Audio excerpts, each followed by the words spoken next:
Assalamualaikum warahmatullahi wabarakatuh. Perkenalkan, kami dari kelompok 4 Fakultas Kesehatan Masyarakat Universitas Halu Oleo. Di video ini kami akan membahas metode Failure Mode and Effect Analysis sebagai mata kuliah manajemen risiko. Dosen pembimbing Ibu Arum Dian Pratiwi, Sarjana Kesehatan Masyarakat Magister Sains.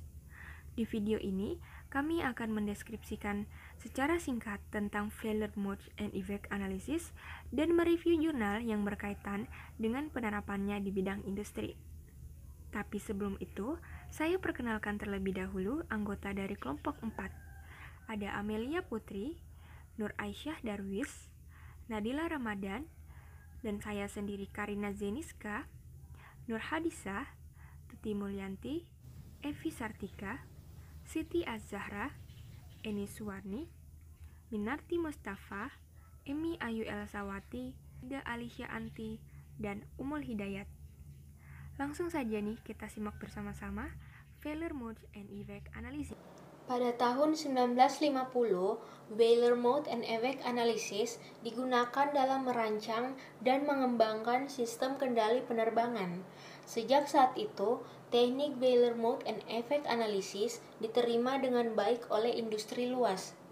Failure Mode and Effect Analysis merupakan metode yang digunakan untuk mengidentifikasi resiko yang berpotensi untuk timbul, menentukan pengaruh resiko kecelakaan kerja, dan mengidentifikasi tindakan untuk memitigasi resiko tersebut. Jenis Failure Mode and Effect Analysis. Yang pertama, Failure Mode and Effect Analysis System. Tujuannya adalah untuk meningkatkan atau memperbaiki desain sistem.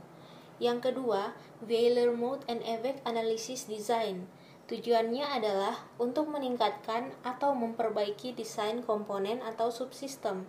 Dan yang ketiga, Failure Mode and Effect Analysis Process. Tujuannya adalah untuk meningkatkan atau memperbaiki desain proses manufaktur. Tujuan Failure Modes and Effect Analysis. Yang pertama, mengenal dan memprediksi potensial kegagalan dari produk atau proses yang dapat terjadi. Yang kedua, memprediksi dan mengevaluasi pengaruh dari kegagalan pada fungsi dalam sistem yang ada. Yang ketiga, menunjukkan prioritas terhadap perbaikan suatu proses atau subsistem melalui daftar peningkatan proses atau subsistem yang harus diperbaiki. Yang keempat, mengidentifikasi dan membangun tindakan perbaikan yang bisa diambil untuk mencegah dan mengurangi kesempatan terjadinya potensi kegagalan atau pengaruh pada sistem. Dan yang kelima, mendokumentasikan proses secara keseluruhan. Failure Modes and Effect Analysis dapat digunakan sebagai yang pertama, ketika sebuah proses produk atau layanan dirancang atau didesain ulang. Yang kedua, sebelum mengembangkan rencana pengendalian untuk proses baru atau yang dimodifikasi. Yang ketiga, dalam melakukan perbaikan tujuan yang sudah direncanakan saat proses berlangsung. Dan yang keempat, saat menganalisis kegagalan proses, produk atau layanan yang... Ini adalah contoh dari formulir Failure Mode and Effect Analysis, dimulai dari kiri ke kanan. Prosedur description adalah penjabaran produk atau proses beserta fungsinya. Potential failure mode adalah potensi kegagalan dari proses produksi yang bisa terjadi. Potential effect of failure adalah akibat yang ditimbulkan dari kegagalan yang terjadi. Severity adalah penilaian yang berhubungan dengan seberapa besar kemungkinan terjadinya dampak yang timbul akibat adanya kegagalan atau kecacatan yang terjadi. Nilai severity dihasilkan melalui kuesioner yang sudah dilakukan. Occurrence adalah seberapa sering kemungkinan penyebab kegagalan terjadi. Nilai occurrence diberikan untuk setiap penyebab kegagalan, terdiri dari ranting 1 sampai 10, di mana makin sering penyebab kegagalan terjadi, makin tinggi nilai ranting yang diberikan. Current Control Prevention adalah kontrol yang dilakukan untuk mendeteksi penyebab kegagalan terjadi. Detection adalah seberapa jauh penyebab kegagalan dapat dideteksi, terdiri dari ranting 1 sampai 10, di mana semakin sulit dideteksi penyebab kegagalan yang terjadi, makin tinggi nilai ranting yang diberikan. Risk Priority Number merupakan hasil perkalian occurrence kali severity kali detection. Angka ini digunakan sebagai panduan untuk mengetahui masalah yang paling serius dengan indikasi angka yang paling tinggi memerlukan prioritas penanganan serius. Langkah penyusunan Failure Mode and Effect Analysis. Langkah pertama, menentukan proses yang mempunyai risiko tinggi, yaitu dengan melakukan kajian dokumentasi atau data sekunder. Langkah kedua, menyusun diagram proses, yaitu dengan membuat flowchart atau diagram alur yang rinci, yaitu menentukan titik awal dan akhir dari proses, dan menganalisa flowchart. Kemudian tulis pada kolom deskripsi proses atau langkah proses. Nah, dapat kita lihat pada gambar seperti pada contoh, dimulai apoteker atau asisten apoteker. Jadi, apoteker menerima resep sampai apoteker menyerahkan obat. Langkah ini dapat dilakukan melalui workshop dengan tim Failure Modes and Effect Analysis atau melihat dokumentasi flowchart bila sudah ada. Langkah ketiga, brainstorming potensial failure modes dan akibat-akibat yang ditimbulkan, yaitu dengan mengidentifikasi kemungkinan kegagalan proses dan efek yang ditimbulkan ke pasien. Kemudian, tulis pada kolom potensial failure modes. Nah, dapat kita lihat pada gambar, dimulai dari validasi resep, konfirmasi dokter, meracik obat, validasi resep, dan penyerahan obat. Berikut ini adalah contoh kegagalan dan efeknya. Proses penerima obat, terdapat failure mode. Jadi, apoteker gagal mendeteksi kesalahan identitas pasien, seperti salah nama pasien dan tertukar resep pasien. Cause failure, tidak dilakukan screening identitas pasien. Jadi, resep langsung diletakkan di kotak, tidak ada tatap muka, tidak ada komunikasi, dan tidak ada petugas jaga yang di loket penerimaan, sehingga menimbulkan efek failure. Pasien mendapatkan obat yang waktu tunggunya lebih lama, dan proses lain tidak berjalan. Langkah ini dilakukan dengan melakukan workshop dengan tim Failure Modes and Effect. Langkah 4. Menentukan prioritas failure mode, yaitu dengan menetapkan kemungkinan tingkat keparahan dari efek tersebut ke pasien, terdiri dari rating 1 sampai dengan 10 dengan metode workshop. Penetapan ini berdasarkan hasil dari kesepakatan tim Failure Mode and Effect Analysis pada workshop tingkat keparahan. Untuk setiap efek tim harus memperkirakan, yang pertama, besarnya kemungkinan terjadinya kegagalan, yang kedua, tingkat keparahan, yang ketiga, kesulitan mendeteksi adanya kegagalan. Selanjutnya, menghitung risk priority number menggunakan rumus severity cross occurrence cross detection dengan tujuan untuk menentukan prioritas tindakan.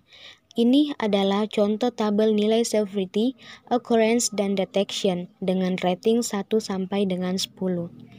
Hasil perhitungan risk priority number digunakan sebagai panduan untuk mengetahui masalah yang paling serius, dengan indikasi angka yang paling tinggi memerlukan prioritas penanganan serius. Langkah 6. Membuat rancangan ulang proses, yaitu mendesain ulang dengan cara melakukan curah pendapat untuk menentukan dan menetapkan desain baru. Hasil dari workshop ini menetapkan desain baru yang akan diutamakan untuk diuji cobakan dan diukur apakah desain baru dapat meminimalkan risiko kejadian medication error? Contohnya, pada desain lama, ketika asisten apoteker kesulitan membaca resep, akan langsung menghubungi apoteker tanpa konsultasi ke apoteker jaga. Pada desain baru, membuat SOP komunikasi dengan dokter penulis resep dan SOP bagaimana melakukan konfirmasi resep tidak. 7. Analisa dan pengujian proses baru, yaitu melakukan uji coba desain baru. Diawali dengan melakukan sosialisasi desain baru kepada petugas terkait melakukan implementasi desain baru, serta melaksanakan pelatihan bila perlu. 8. Implementasi dan monitoring rancangan ulang proses, yaitu evaluasi desain baru dengan cara mengukur efektivitas hasil desain ulang dengan parameter sesuai hasil pengukuran risiko tahap sebelumnya. Selanjutnya, akan dilakukan scoring untuk melihat nilai risk priority number, yaitu apakah ada penurunan tingkat dari pertama, CIFRID, yaitu penilaian yang berhubungan dengan seberapa besar kemungkinan terjadinya dampak yang timbul akibat adanya kegagalan atau kecacatan yang terjadi. Nilai CIFRID dihasilkan melalui kuesioner yang sudah dilakukan. 2. Occurrence, yaitu seberapa sering kemungkinan penyebab kegagalan terjadi. Nilai occurrence diberikan untuk setiap penyebab kegagalan, terdiri dari rating 1-10, di mana makin sering penyebab kegagalan terjadi, makin tinggi nilai rating yang diberikan. 3. Detectable, yaitu seberapa jauh penyebab kegagalan dapat dideteksi, terdiri dari rating 1-10, di mana semakin sulit dideteksi penyebab kegagalan yang terjadi, makin tinggi nilai rating yang diberikan. Berikut ini contoh hasil evaluasi desain baru.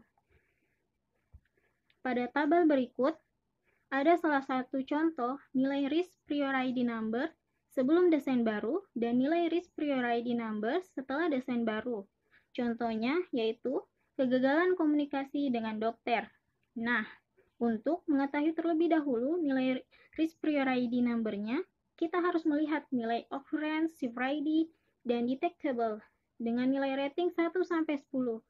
Nilai risk priority number sebelum desain baru yaitu 294. Sedangkan nilai risk priority number setelah desain baru yaitu 196.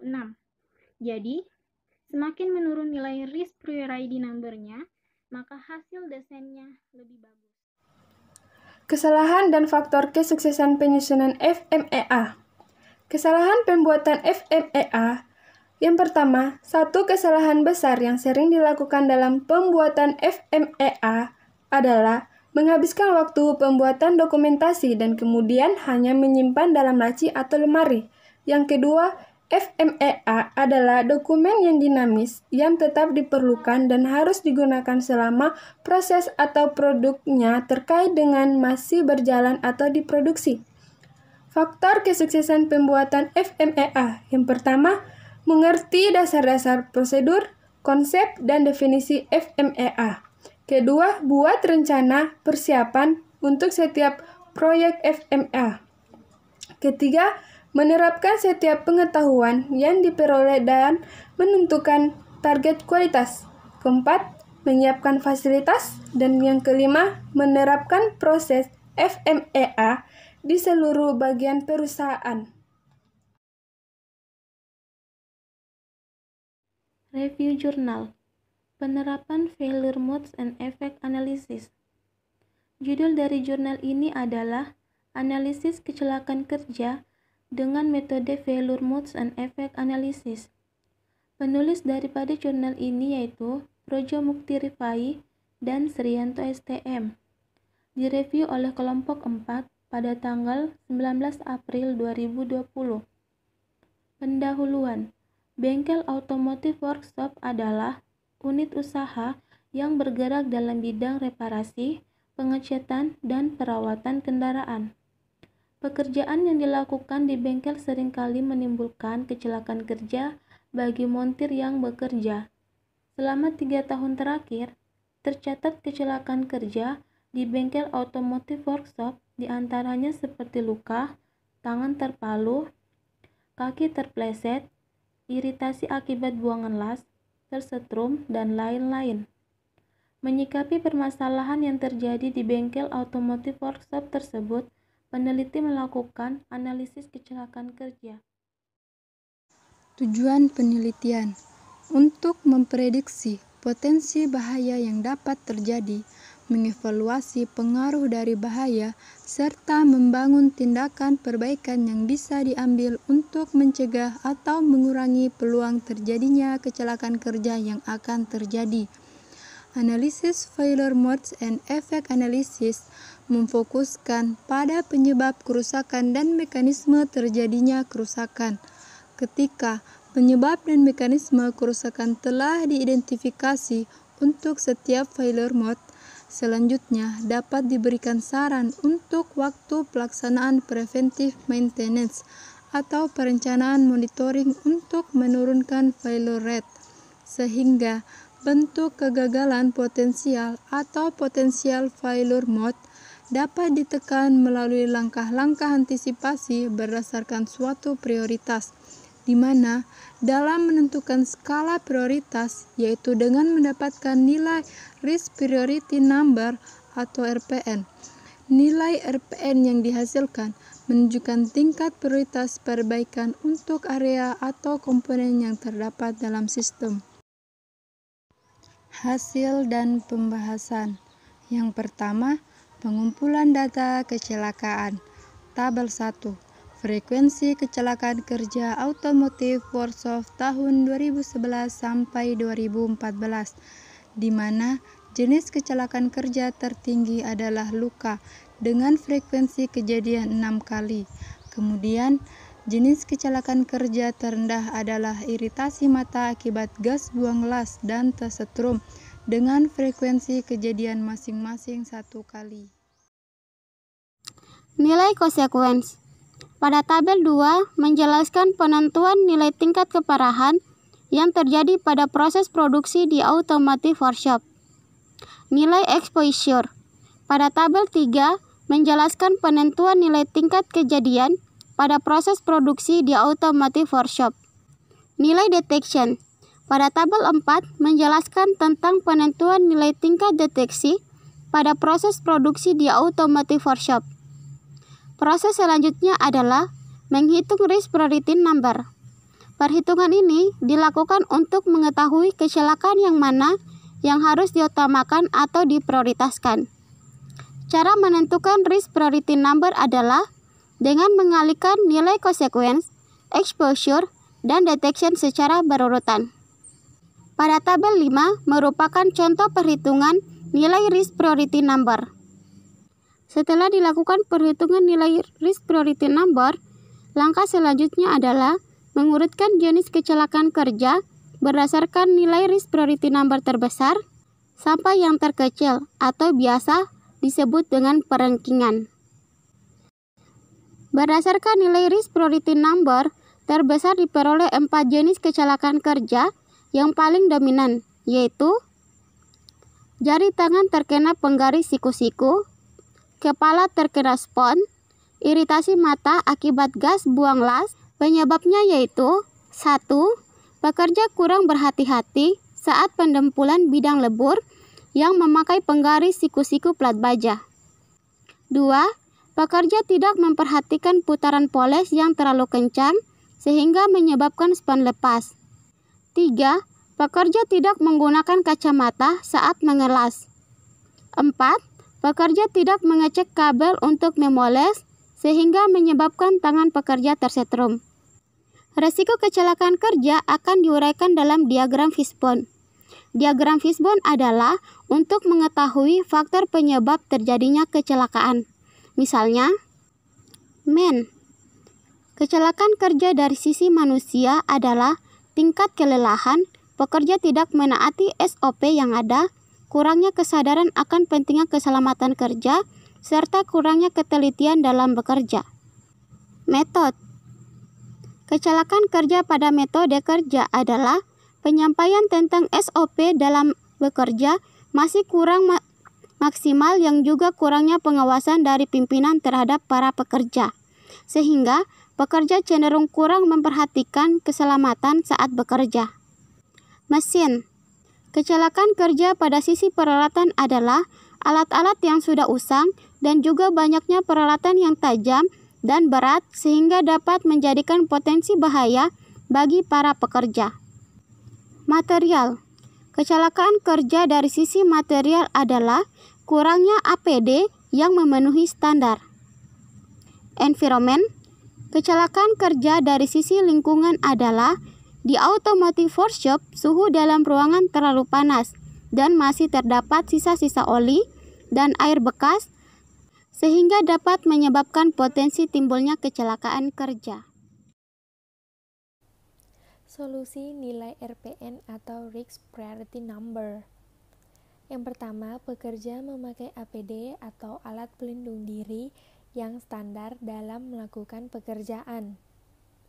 Kedua, perhatian khusus terhadap alat yang digunakan saat bekerja.